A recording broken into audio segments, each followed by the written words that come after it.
Well, the Israeli regime, they will use any fake excuse to carry out atrocities.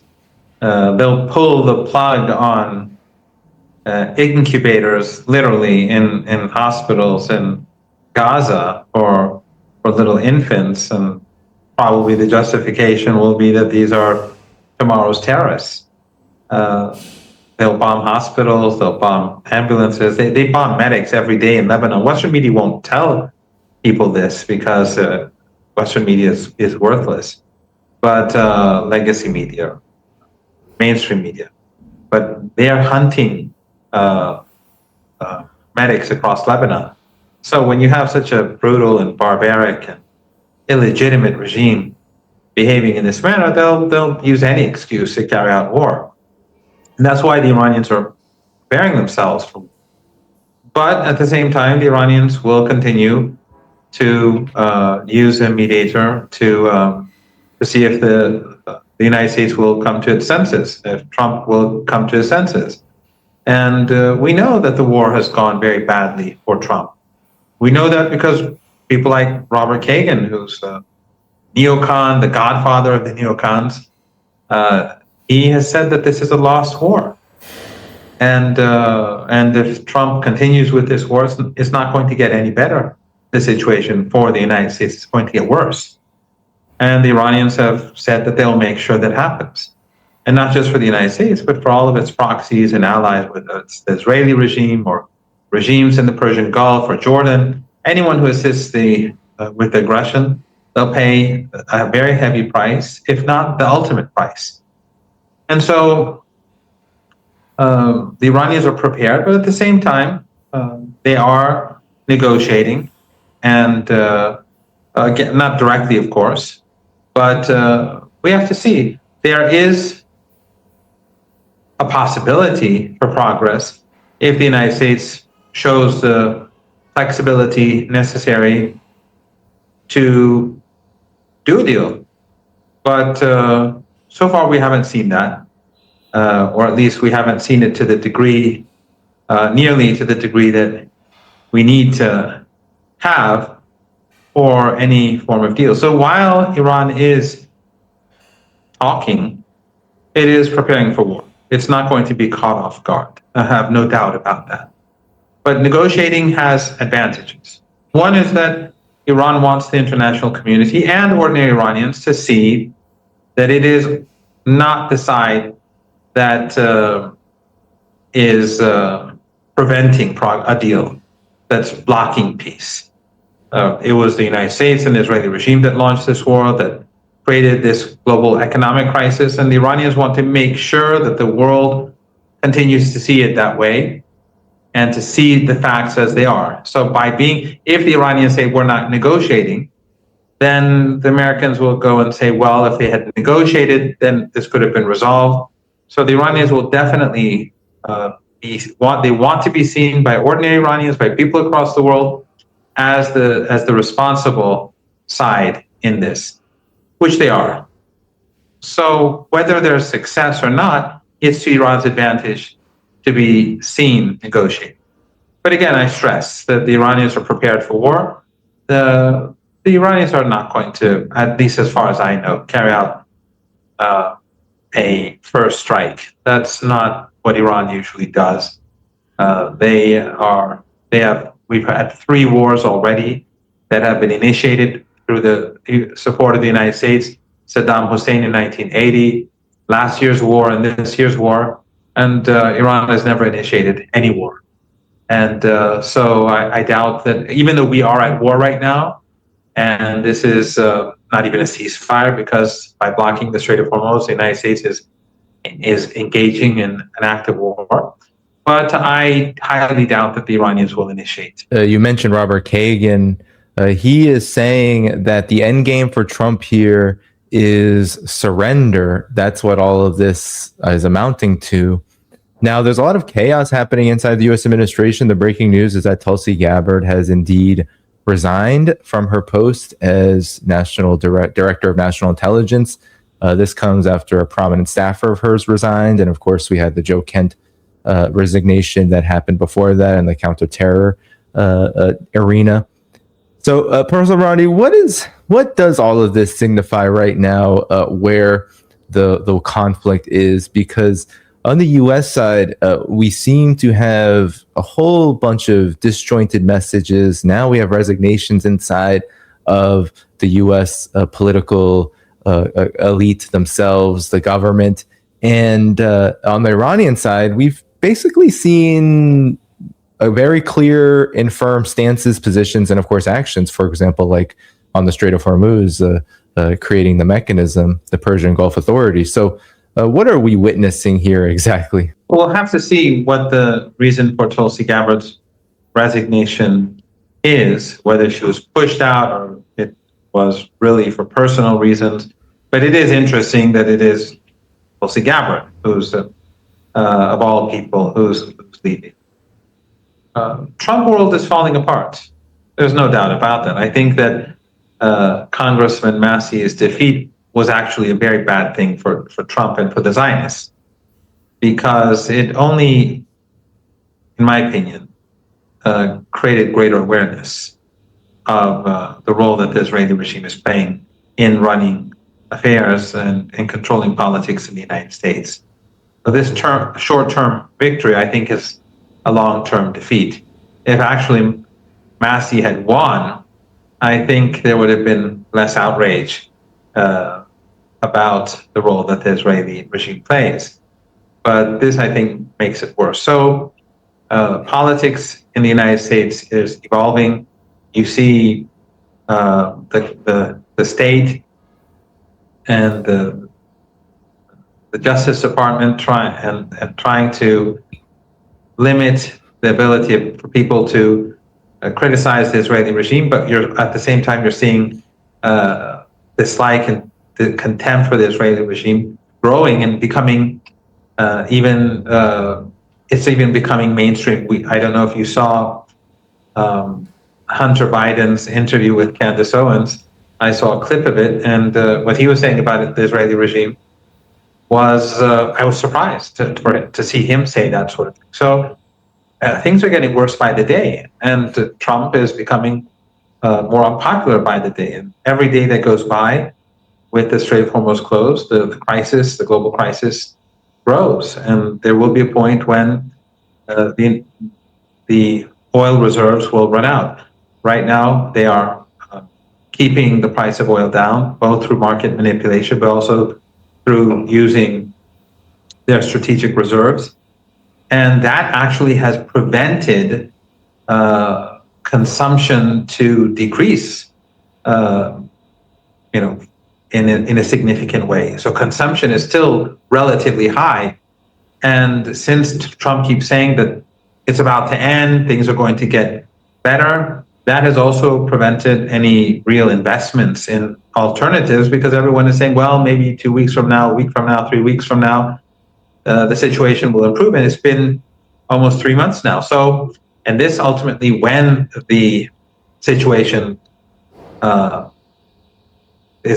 it can no longer be hidden, manipulation no longer works, it's going to hit even harder the economic reality.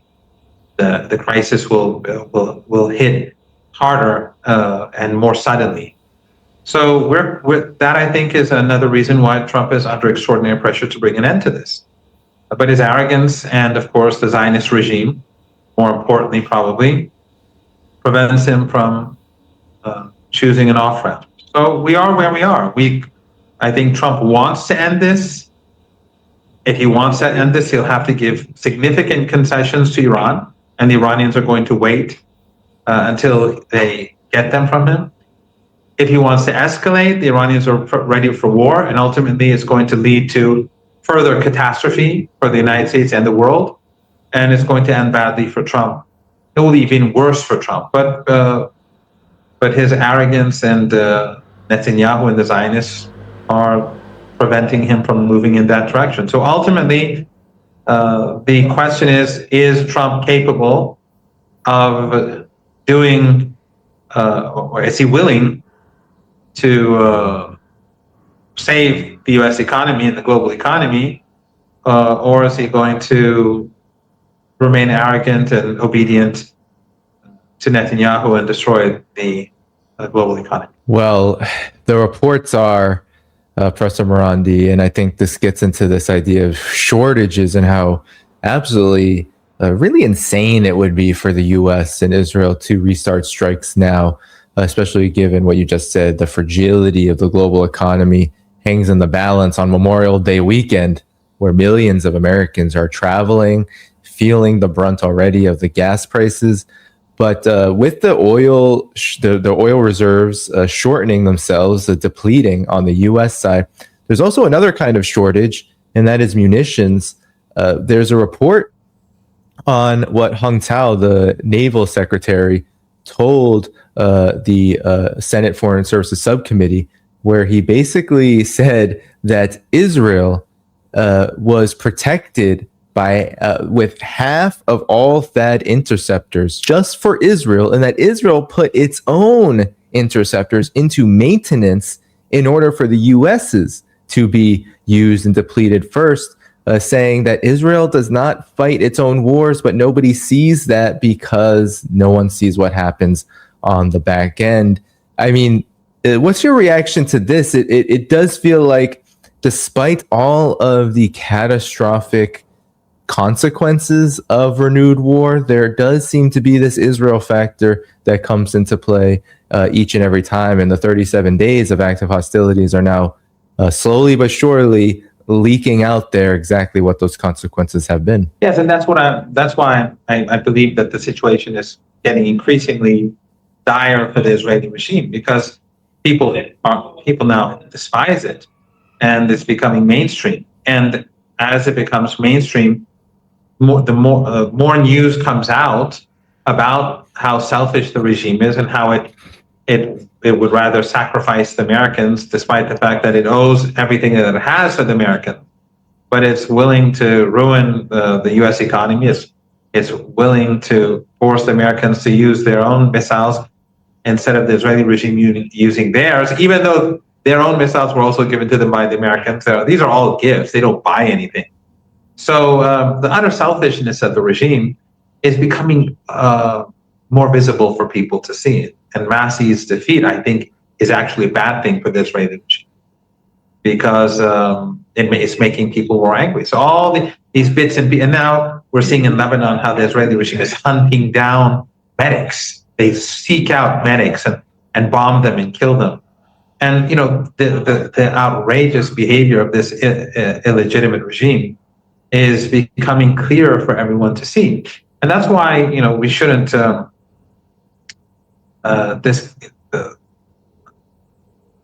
think that the chances for renewed war are low, because that would be insane. This is an insane and evil regime, and a regime that targets kids and medics and hospitals and ambulances and slaughters people and starves kids. And right now in Gaza, and in the ceasefire, every day it kills large numbers of Palestinians. In Lebanon, they slaughter innocent people, entire families, out of rage when Hezbollah strikes a tank or destroys a military assets. They take their revenge on the public. So we're dealing with an insane regime and an insane and genocidal group of people that have gathered in Palestine. So that is why war could be imminent, even if, hypothetically speaking, there is progress at the negotiating table. The Israeli regime may wreck it through launching another war. Anything is possible with the regime, but things are not good there either. If people who follow the Hebrew media, they see that the situation inside occupied Palestine is very bad. The differences, the divisions are enormous.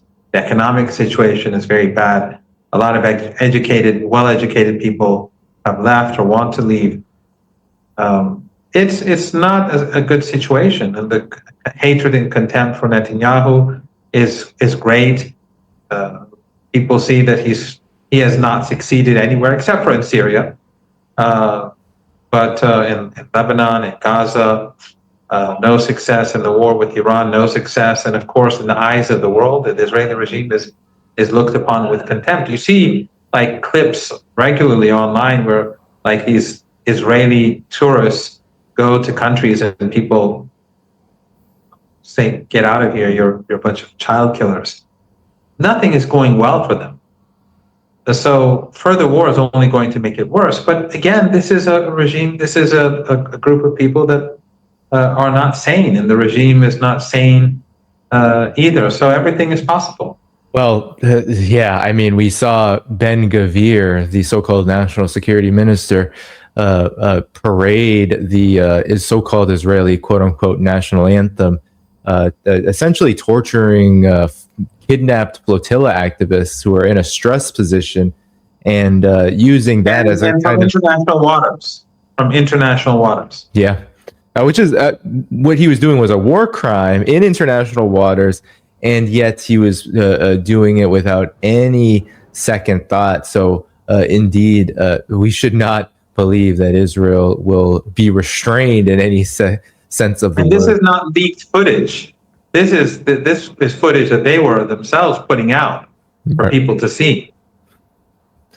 Yeah, no, and absolutely abhorrent. But that is so when I think of Israel, I do think of that the abuse. You know, it's an animal that's been absolutely conditioned and has existed as this attack dog for so long that it will essentially do anything to get its way. And so I agree with you. We indeed need to be on high alert. But the consequences, Professor Marandi, maybe you can get into some of this too.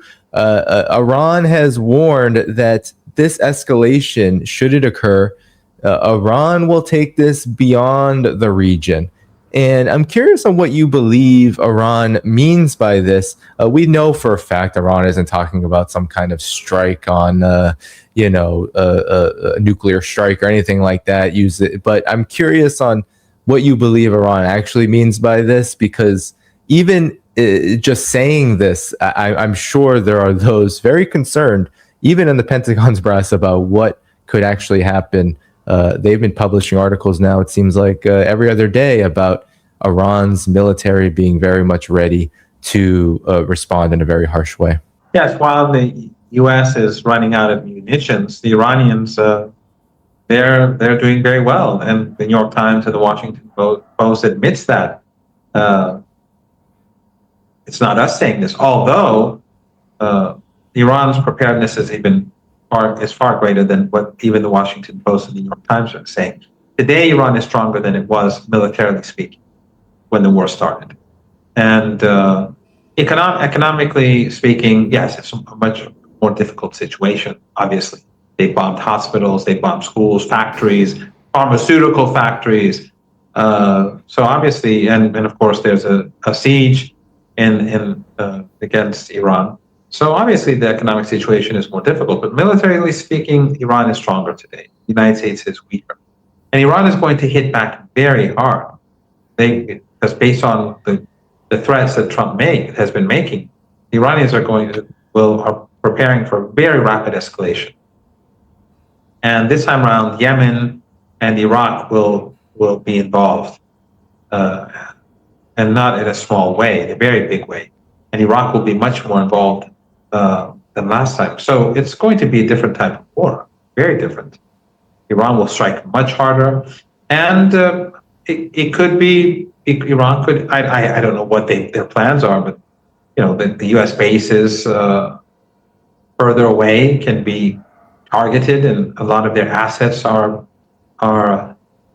in those bases. They may feel that they're protected in Diego Garcia or other places. Anywhere could be targeted. So the Iranians this time around will be pulling no punches, and that, I think, coming during summer in the Persian Gulf, the humidity and the heat. I mean, if, for example, the United States or the Israeli regime goes out after Iranian critical infrastructure, Iran is going to destroy Israeli critical infrastructure, but it's also going to destroy the critical infrastructure in the Persian Gulf of these Arab family dictatorships. And if they do that, if there's no electricity in these countries, everyone will have to leave. These countries are just in the summer, it's just impossible for people to live there if there's no electricity. The regimes would all fall apart. So there's great vulnerability out there.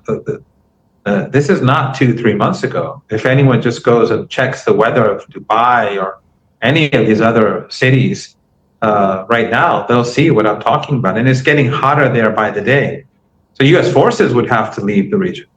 So the Americans have no advantages. A shortage of munitions. Iran is more prepared.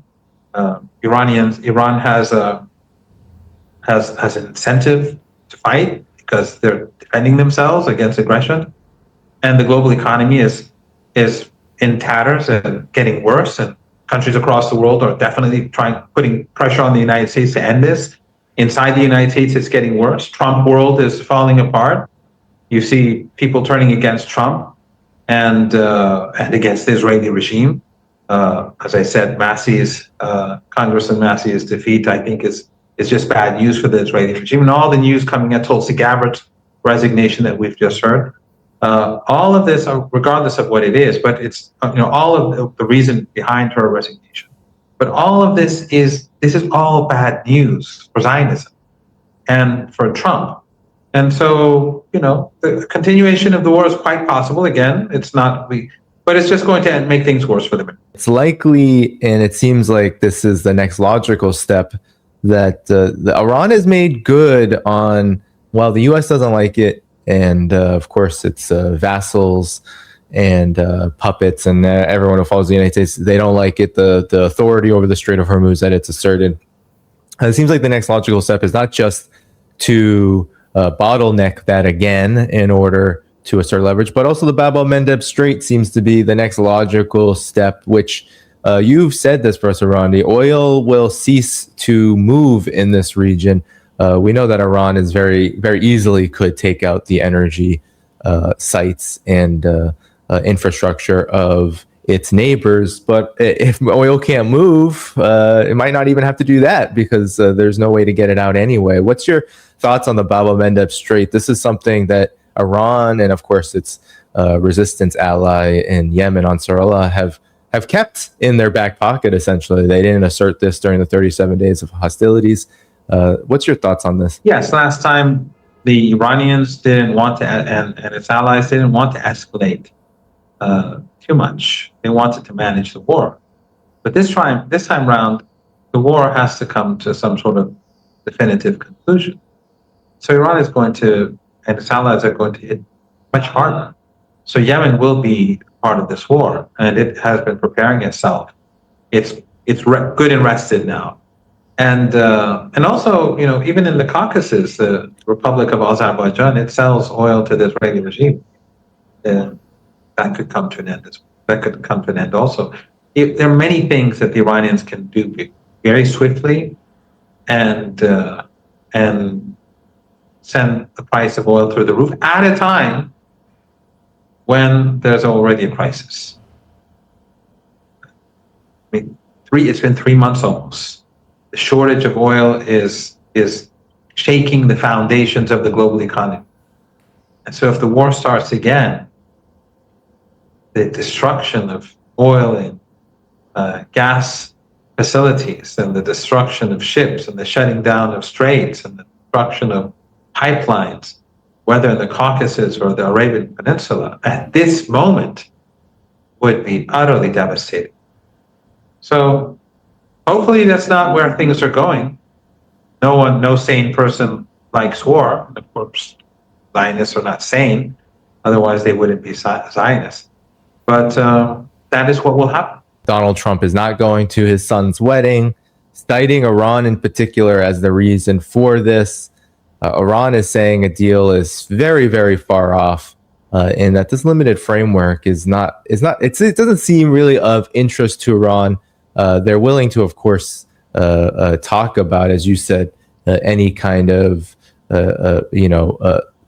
due that the United States is willing to make to Iran, concessions, but they're not talking in concessions terms. So the U.S. has to either accept this or go back to war.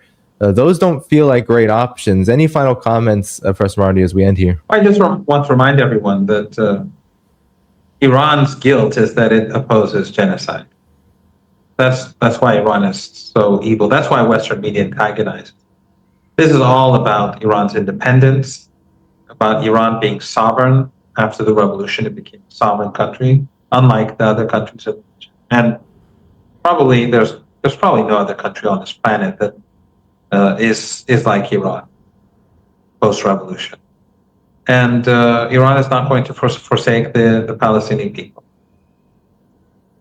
nor the Cuban people or the Venezuelans. Right now, because of war, Iran, of course, its options are limited when it comes to supporting the different peoples. But that's Iran's problem. Iran's problem is that it opposes the empire.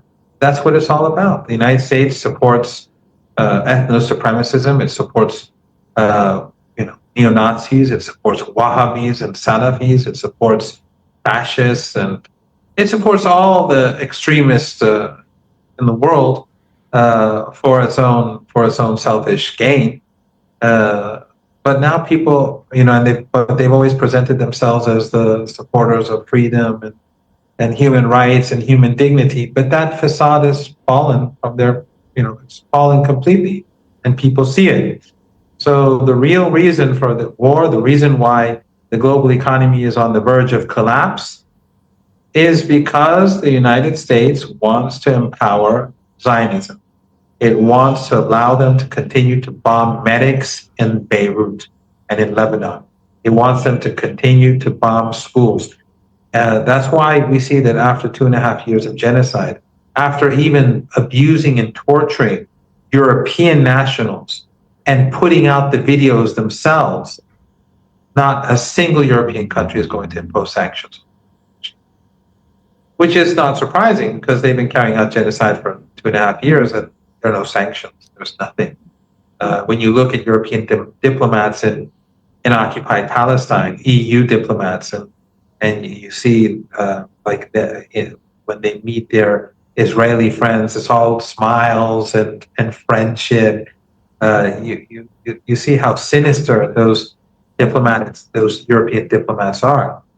In fact, if Western diplomats had any sense of morality, they would resign, and so would Western mainstream journalists who are hiding the facts that are taking place on the ground.